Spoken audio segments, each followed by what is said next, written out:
Khyber Pakhtunkhwa KP assembly के बरवक्त इंतखाबात के मामले पर पाकिस्तान तहरीक इंसाफ पीटीआई की दरख्वास्त पर पेशावर हाईकोर्ट ने इलेक्शन कमीशन और गवर्नर से तहरीरी जवाब तलब कर लिया।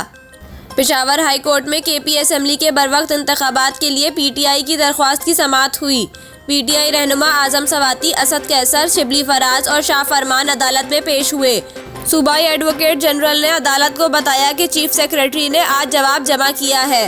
अदालत का कहना था कि गवर्नर ने जवाब जमा नहीं किया। गवर्नर हमें बता दें कि क्यों अभी तक तारीख नहीं दी। एडवोकेट जनरल का कहना था कि आइन के मुताबिक गवर्नर के पास तारीख देने का अभी वक्त है। अदालत ने कहा इस पर बाद में बात होगी, पहले तहरीरी जवाब दें कि खत के जवाब में गवर्नर ने तारीख नहीं दी। इलेक्शन कमीशन को अगर तारीख नहीं मिली तो क्या लाए अमल होगा। अदालत आलिया ने इलेक्शन कमीशन को भी तहरीरी जवाब जमा करने की हिदायत कर दी। दौरान समाअत पीटीआई के वकील ने लाहौर हाई कोर्ट का फैसला अदालत में पेश किया। वकील का कहना था कि इलेक्शन कमीशन गवर्नर और सदर के खतूत रिकॉर्ड पर मौजूद है।